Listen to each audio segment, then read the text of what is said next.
Olá, sejam muito bem-vindos ao Somos Talks. Eu sou a Tati e esse é o nosso espaço de conversas profundas sobre o bem-estar que transforma a vida. Este podcast é um projeto do Somos Spa, dedicado a quem busca o equilíbrio de corpo, mente e alma. Bem, hoje a gente vai falar sobre um tema cada vez mais relevante quando o assunto é saúde e qualidade de vida. É a medicina do estilo de vida e suas conexões com o bem-estar. Hoje eu tenho aqui comigo o prazer e a honra de ter a doutora Ana Paula Weinhardt, que além de cirurgiã vascular, também atua com medicina do estilo de vida, um tema que é totalmente alinhado com a proposta do Somos.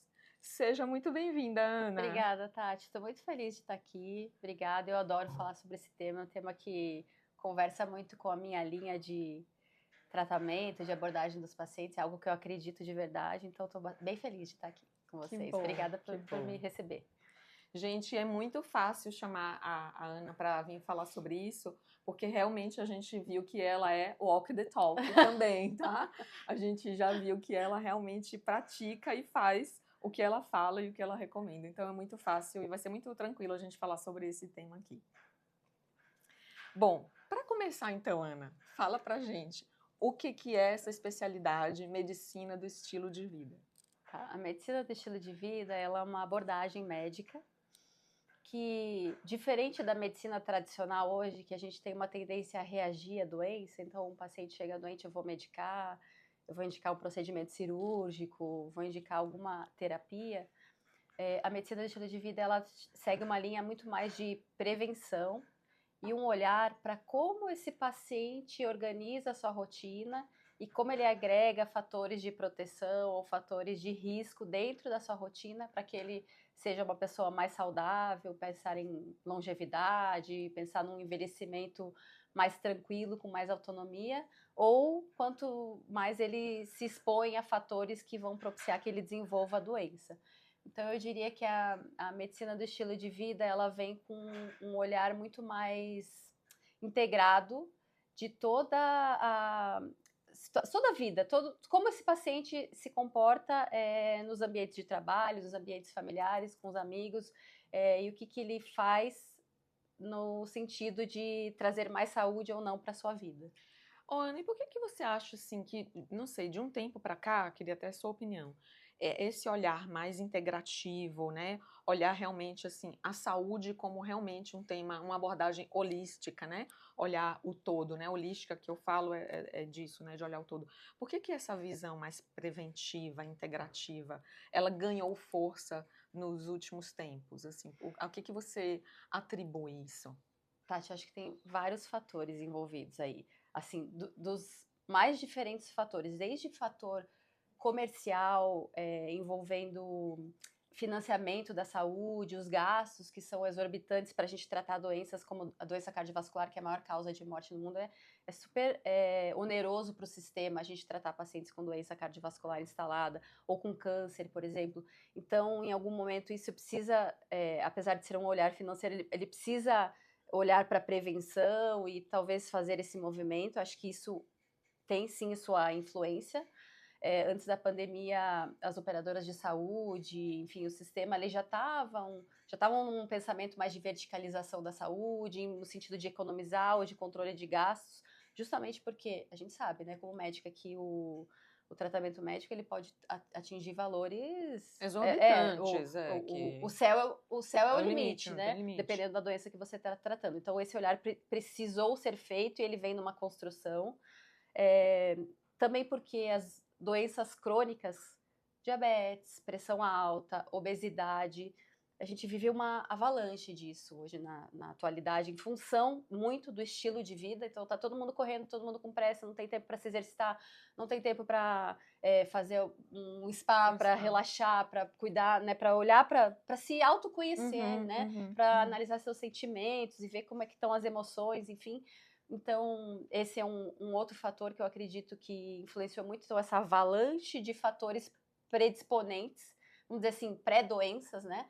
Pré-doença cardiovascular, pré-diabetes, que passa por tudo isso aí, que é os fatores de risco, né? Então, colesterol alto, pressão alta, enfim. Eu acho que esse é um fator importante. E o outro que eu acho que tem uma grande importância das redes sociais. E como a informação, ela tá mais fácil hoje.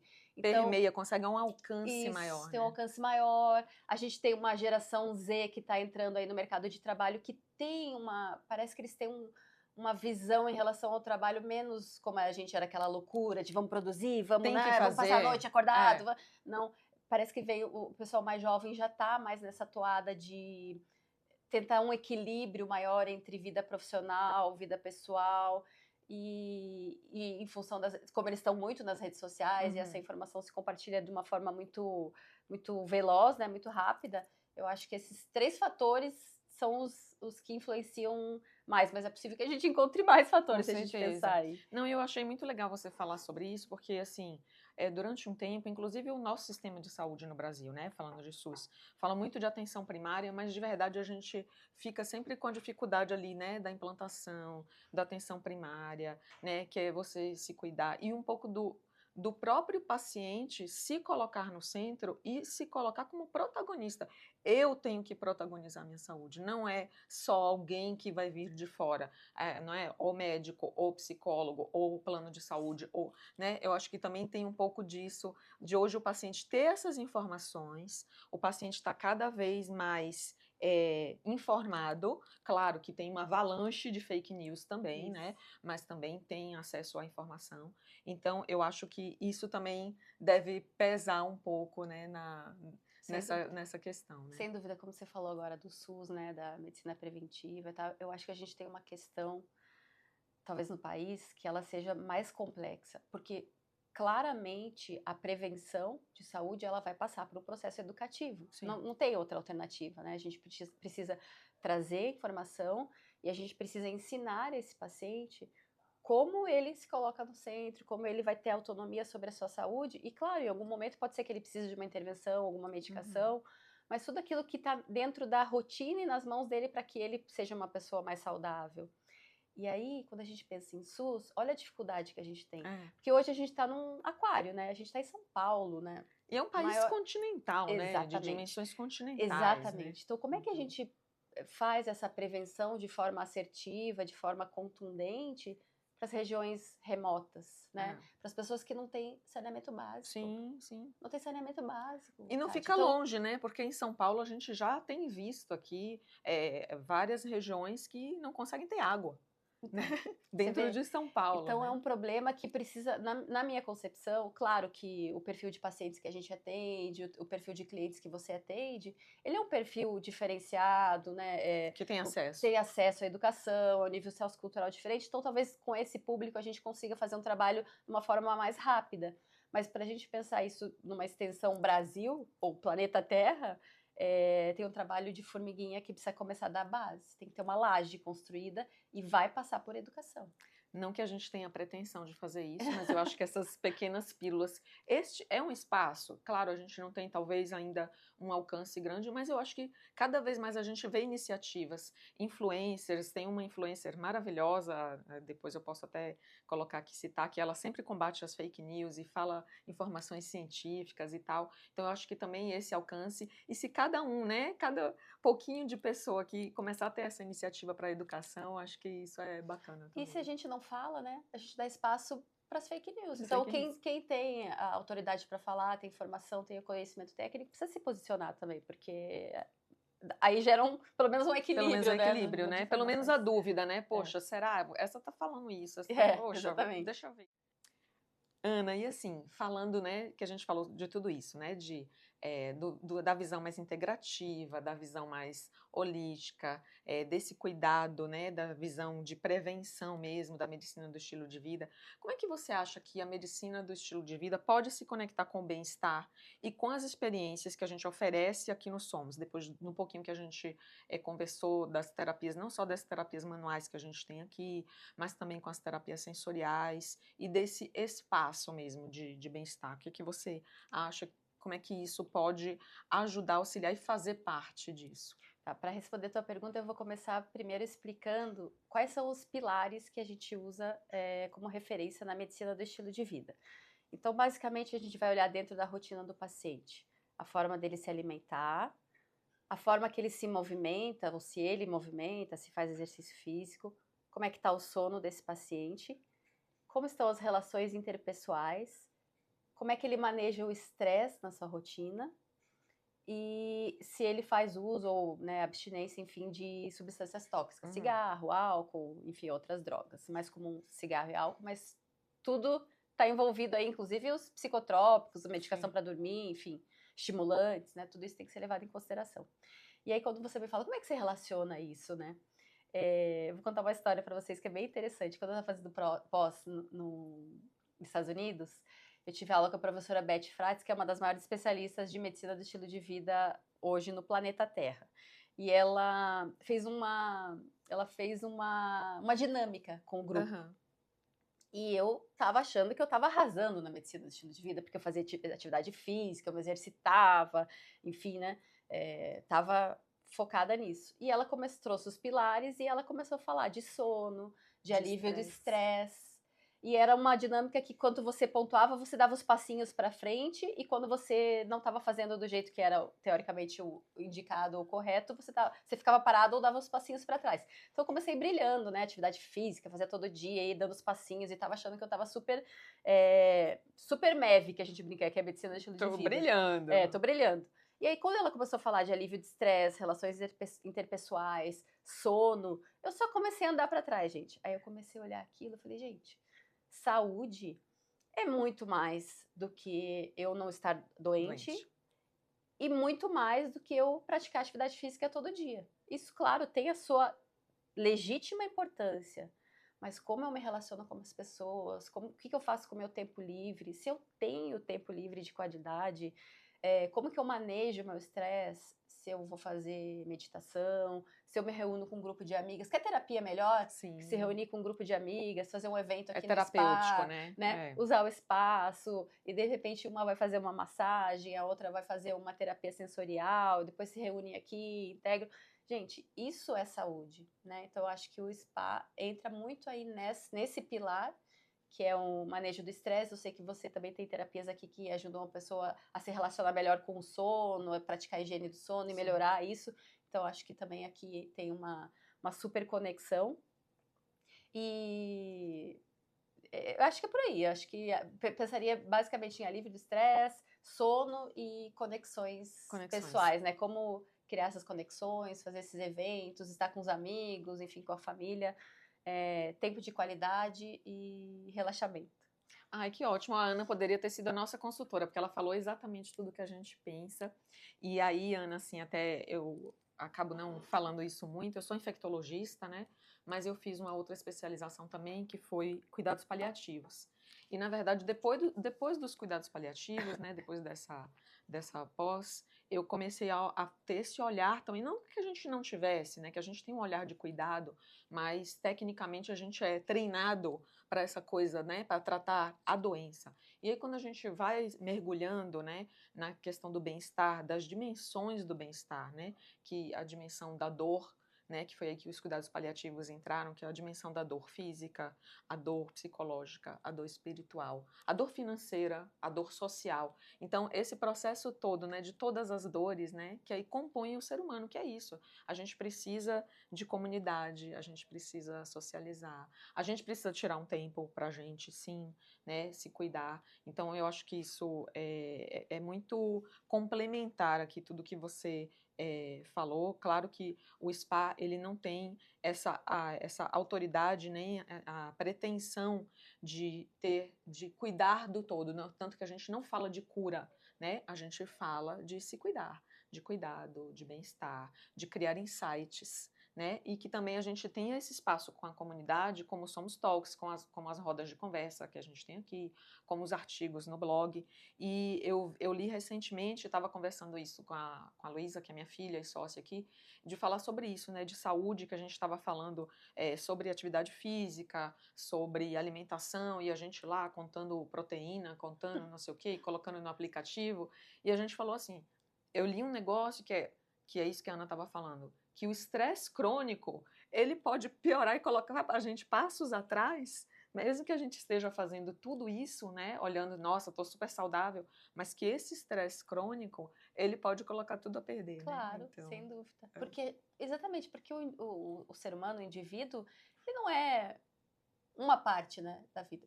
Tudo que está na tua rotina, tem uma coisa que eu sempre falo. Aquilo que acontece todo dia, ou que se repete na sua vida, é o que tem impacto na sua saúde. Porque às vezes o paciente chega para mim, ai, doutora, eu fui numa festa, eu tomei vinho e comi um bolo. Eu fui numa festa uma vez no mês. É uma coisa, é uma exceção, é uma o que você excepcionalidade. faz no resto dos dias, Isso né? não vai. Eu brinco, não estou preocupada com a exceção. Eu estou preocupada com aquilo que acontece todo dia na tua vida, né? Como que tá dentro de casa, como é que você está dormindo, o que que você come, né? Às vezes a pessoa está se alimentando super mal na correria, é fast food e tal. Ela não está nem prestando atenção nisso. Ela está pensando no vinho ou no doce que ela comeu no final de semana, mas ela não ingere frutas, legumes, não come comida de verdade durante a No dia a semana, dia. que é o que importa. Aquilo que se repete que é o que vai ter impacto, né, na saúde. Legal. E você, assim, a gente pode dizer, de novo eu já falei sobre a não pretensão, mas a gente pode dizer que esses momentos de pausa, de bem-estar, de cuidado, ele pode ser um primeiro passo também na qualidade de vida? Com certeza. E essa é uma pergunta que muitos me fazem. Ah, tá bom, eu tenho que mudar meu estilo de vida, tenho que melhorar, tá tudo errado, né? Eu fumo, eu bebo, eu não faço exercício, tô com sobrepeso. O que eu, né? Eu brigo com todo mundo, eu tô estressado no trabalho. Como é que eu começo? Começa do começo e do jeito mais fácil. Qual desses pilares, você olhando, pensando em sono, em atividade física, em alimentação, em alívio de estresse, qual deles que te parece mais fácil, que você está mais impelido a começar a mexer na tua rotina? Porque vai ser esse que a gente vai escolher para começar. Porque quando a gente dá o primeiro passo, então vamos falar, não vou fazer nada, minha alimentação tá ruim, eu tô estressado, tá, mas eu vou deixar um tempo para mim, eu vou no spa, eu vou fazer uma massagem relaxante, eu vou fazer uma terapia sensorial, ou vou prestar atenção no meu sono, ver se tem alguma coisa lá que consegue organizar um pouco melhor o meu sono. Começa daí, ok. Esse começo, esse start, vai abrir portinhas, né? Isso vai sendo ramificado e aos poucos você vai perceber que você vai criando mais saúde em outros aspectos da vida. Então não adianta ter vida. Outra coisa que eu falo brincando é assim, ninguém vai do 0 aos 180 em 2 dias. Isso não acontece. Então a gente tem que fazer uma programação que seja confortável, porque senão você fica estressado, que você não tá, aí não faz Você só vai sentido. inserindo mais tarefas. Isso, não é esse o sentido. O sentido é se tornar uma pessoa mais saudável, mais equilibrada. Então, para isso, a gente tem que ter paciência com a gente mesmo. Amor próprio, acho que é a primeira coisa, né? Então, escolhe um dos pilares. Qual que eu tô mais propenso a seguir, que tá mais fácil, que eu acho que já tem uma tendênciazinha. É exercício? Então tá, vamos programar. Mas também não vai começar com exercício fazendo todos os dias exercício. Para quem não faz nada. Começa com 2 dias, vou somando aos pouquinhos. Então, paciência, organização, programação e estratégia. Acho que essas são as palavras. E pode começar pelo spa, pela terapia, pela conexão social, pelo alívio do estresse. Acho que até faz muito sentido, né? Porque você aliviando o estresse, você já se coloca numa situação de abertura para você poder movimentar os outros Às os vezes outros essa pilares, pausa pode até ser a pausa de reflexão. Sem dúvida. Né? Perfeito. Exatamente. Doutora Ana, por onde começar quando a gente quer melhorar o estilo de vida, mas se sente perdido ou sem tempo? É isso que a gente acabou de falar, né? Começa pelo que é mais fácil para você. Desses pilares que a gente citou aqui, da alimentação, da atividade física, ou do movimento, porque às vezes a pessoa pensa em atividade física, ela fala, eu odeio academia, não quero ir para academia.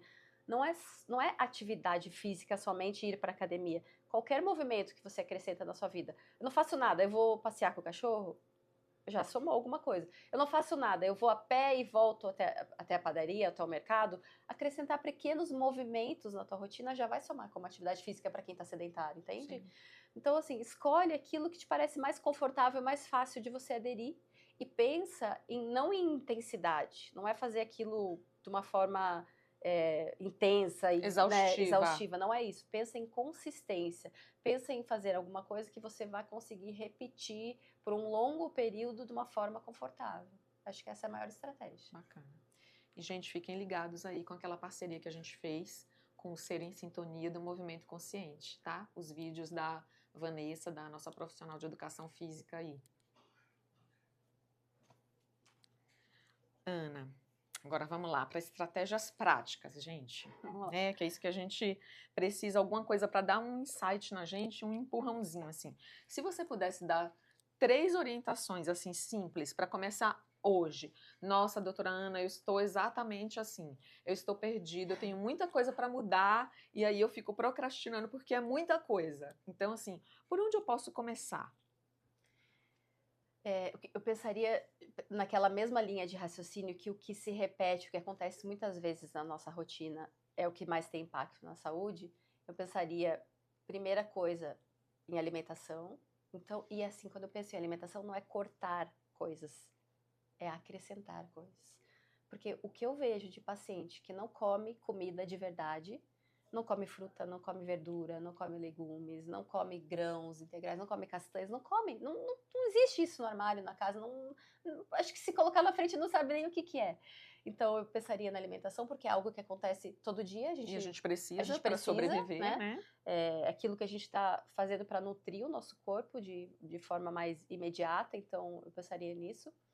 Eu pensaria muito no sono, porque eu tenho percebido, assim, que o sono não adequado, não restaurador, ou dificuldade com sono, enfim, seja qual o contexto que envolve sono, ele tem muito impacto na saúde. A gente subestima o impacto que o sono tem na saúde, a ponto de, vou dar um exemplo aqui para vocês, eu ter pacientes com obesidade, com resistência insulínica, pacientes graves, que estão abertos ao tratamento da obesidade, então começaram a fazer medicações, especialmente inibidores de GLP-1, Mounjaro, enfim, e a medicação tem um efeito muito fraco ou a gente precisa subir dose, enfim, porque o paciente tem uma alteração do sono, tem uma apneia que não está tratada e que está impactando na resposta que ele faz a medicação. Olha que interessante. Então, acho que o sono, né, o paciente procurar um estado de equilíbrio, aí o sono, o estresse, eu pensaria nisso. E esse aqui é o meu queridinho do meu coração, todo mundo que me conhece sabe disso, que é movimento, porque o nosso corpo não foi feito para ficar parado, né? A ideia aqui não é beleza, não é ter abdômen tanquinho, não é isso. A ideia aqui é ter uma estrutura óssea, muscular, capaz de te levar de uma forma autônoma até os 100 anos, gente, porque a gente vai bater os 100 anos, tá? Sim. A medicina está muito avançada, então chegaremos lá. Agora, como é que a gente quer chegar nos 100 anos? Acrescentando, introduzindo atividade física, movimento na rotina, isso vai ter um impacto absurdo. A gente chega ao ponto de fazer uma brincadeira de que o melhor remédio que existe no planeta Terra hoje é atividade física. Músculo. Precisamos de músculos também. Porque ele te dá autonomia tanto da parte de movimento, mas ele também está relacionado com saúde mental. A gente está falando de alívio de estresse, né, de sono. Pacientes que fazem atividade física regular ou que têm episódios depressivos maiores, transtornos de ansiedade e que associam a atividade física, eles respondem muito melhor à medicação, ao tratamento, a ponto de, em alguns casos, o paciente com transtorno depressivo maior ter melhor resultado do tratamento apenas com atividade física do que quando comparado com apenas medicação. Olha que dado significativo isso, né? Então a gente não pode ignorar essa informação. Não pode ignorar fazer atividade física, ou seja, a gente tem que se mexer de qualquer jeito. Começa por algum que caiba no seu dia, que seja possível, que seja acessível, que seja seguro. Exatamente. Né? Pequenas coisinhas, né? Por exemplo, eu moro no 15º andar, eu não vou subir de escada nem descer até o térreo, mas eu posso descer no 13º e subir 2 lances. Ou posso descer 2 e depois entrar no elevador, enfim.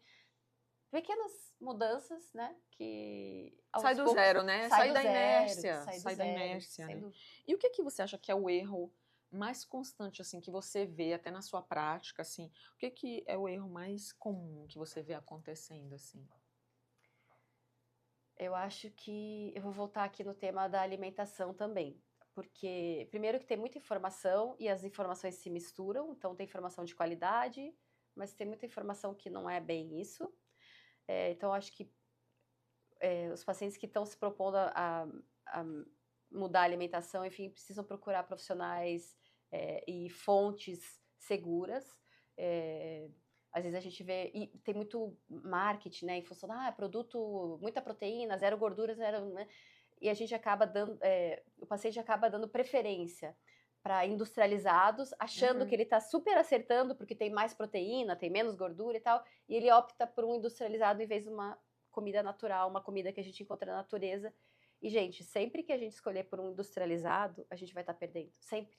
Não existe a chance de você escolher um industrializado e você estar fazendo uma melhor escolha do que se você escolhesse uma alimentação que existe na natureza, aquela que a gente compra na feira. Não existe. Porque a gente tem que ser coerente, né? A gente quer fazer o combate aos ultraprocessados, então a gente não pode também tá inserindo, porque isso aqui vai me dar uma quantidade maior do que eu não consegui colocar na minha alimentação do meu dia, né? Então, acho que tem que ter coerência, eu né? acho que talvez a alimentação, eu percebo muito essa dificuldade. E deixa eu pensar aqui, onde mais que eu vejo erro? Tem uma outra coisa que talvez não esteja diretamente relacionada com o pilar, mas como o paciente tem essa percepção de saúde de buscar, ele busca externamente, então ele busca o suplemento, a infusão, a pílula, o chá, que ele vai de fora para dentro, né? E vai melhorar a saúde dele. É muito mais fácil a gente ficar saudável organizando o nosso estilo de vida, como a gente está trabalhando esses pilares que a gente citou, do que, não, eu preciso de suplemento, eu preciso tomar vitamina. São raros os casos que realmente precisam de suplementação e vitamina, são situações muito pontuais. A grande maioria, organizando os pilares da medicina do estilo de vida, eles vão estar saudáveis. Ana, você vê que isso a um médio ou longo prazo já começa a ter alguma mudança no comportamento das pessoas mais jovens e mesmo das pessoas que estão aí na sua faixa de 40, 50 anos? Eu estou perguntando isso porque a gente já começa a ver próxima pessoas que começam a mudar. Não sei se é porque agora elas têm mais tempo, não sei porque agora elas têm mais informação, mas já começa a ver a mudança de hábitos, inclusive sociais, né? Pessoas que saíam para barzinho, para beber, agora não. Agora vamos correr, Você acha que isso, você já começa a ver isso? Você acha que isso é uma esperança ou é uma mudança de comportamento positivo? Eu acho que sim. Essa ideia do wellness, bem-estar, longevidade está muito em voga, né? A gente tem visto bastante isso, mas de novo, a gente está num segmento privilegiado. A gente está numa bolha, né? Estamos numa bolha, uma bolha, num aquário, enfim. Porque então, tem grande parte da população que não tem nem acesso. Isso. E não é barato, né? Não é barato. Fazer muitas coisas das dietas completas, né? E dieta aqui que eu tô falando não é dieta restritiva, é alimentação mesmo. Sim. Né? Alimentação saudável, comida de verdade. Comida de verdade. Né? Exatamente. Então, eu claramente vejo esse movimento tem um contexto mundial, inclusive, mas ele, nesse momento, a minha percepção é que ele é um movimento mais restrito às classes sociais mais privilegiadas, visto que ele envolve um financiamento maior, uma educação, né, um entendimento, enfim, um nível sociocultural um pouco melhor para ter acesso a esse tipo de informação e esse tipo de terapia e recurso. Tomara que em breve a gente consiga ver isso expandido. Né? E aí, para a gente fechar, o que você acha que realmente transforma a saúde? Disciplina, constância ou consciência? Eu acho que esses três são, assim, todos têm a sua importância. E eu sou uma pessoa da disciplina, mas eu vou falar outra coisa aqui. Eu não vou falar disciplina, eu vou falar constância. De novo, aquilo que se repete todo dia é o que tem mais impacto na nossa saúde. Então, quanto mais eu consigo organizar meus hábitos de vida e trazer isso para uma rotina, para um hábito, né? Fazer aquilo virar um hábito, fazer o exercício virar um hábito, fazer a alimentação saudável virar um hábito. E aí eu tenho, claro, momentos que eu não vou seguir o hábito, que eu vou ter uma exceção, vou ter uma festa, tem um evento, tem um final de semana, mas o que acontece todo dia de forma repetida, então a constância tem muito impacto. Eu acho que a constância vai ganhar hoje da disciplina. Porque ela é o que acontece todo dia, né? Gente, maravilhoso, uma delícia. Acho que a gente ficaria horas aqui falando com a Ana e falando sobre esse tema que tem a ver tanto com o que a gente está falando o tempo inteiro, né? De bem-estar, de autocuidado, né? Então, Ana, só agradecer mesmo. Tati, obrigada, por esse eu adorei. bate-papo. Foi assim. ótimo. Eu adoro falar sobre esse assunto. Então eu me divirto, né? conto história, foi ótimo. Não, mas espero isso é bom, muito espero rico que teu público mesmo. tenha gostado, aprecie, aproveite. Eu estou à disposição se quiserem me mandar alguma pergunta, alguma questão, eu tô... Maravilha, a Conte gente vai comigo. deixar sim os contatos, como é que a gente consegue aqui te achar, e com certeza esse projeto aqui vai render outros frutos. E aí, como a Ana falou, eu vou deixar uma pergunta aqui para vocês que acompanharam a gente até agora. Qual é o hábito que você vai começar a mudar hoje? Boa. Conta aqui pra gente saber como é que tá isso aí. E em breve, esse episódio aqui vai estar disponível no YouTube e nas principais plataformas. Acompanhe o Somos Talks. Ana, e como é que a gente faz para achar você, para ter seu contato aí? Como é que a gente acha você aí? Qual é a sua presença digital? Eu vou compartilhar meu Instagram, gente. Eu vi, até peguei o celular aqui para colar aqui, a gente mudou, atualizou. É doutora, então é DRA Ana. O Ana tem 2 N's. E aí o sobrenome, que eu acho que vale a pena, talvez a gente digitar depois, mas eu vou soletrar aqui. W-E-I, N de navio, H de hora, A de amor, R de rato, D de dado e T de tatu. Então é doutora Ana Weihart, é o meu Instagram. E pode me enviar dúvidas, direct, enfim, fiquem à vontade. Pode comentar lá nos posts. A gente sempre está falando sobre medicina do estilo de vida e sobre saúde vascular. E, de novo, Tati, obrigada. Foi um prazer, Eu adorei estar adorei aqui. também, muito bom. Gente, então vamos lá. Vamos agradecer. O Somos Talks é uma realização do Somos Spa. Sigam o Somos no seu player favorito e a gente se encontra em breve. Até lá!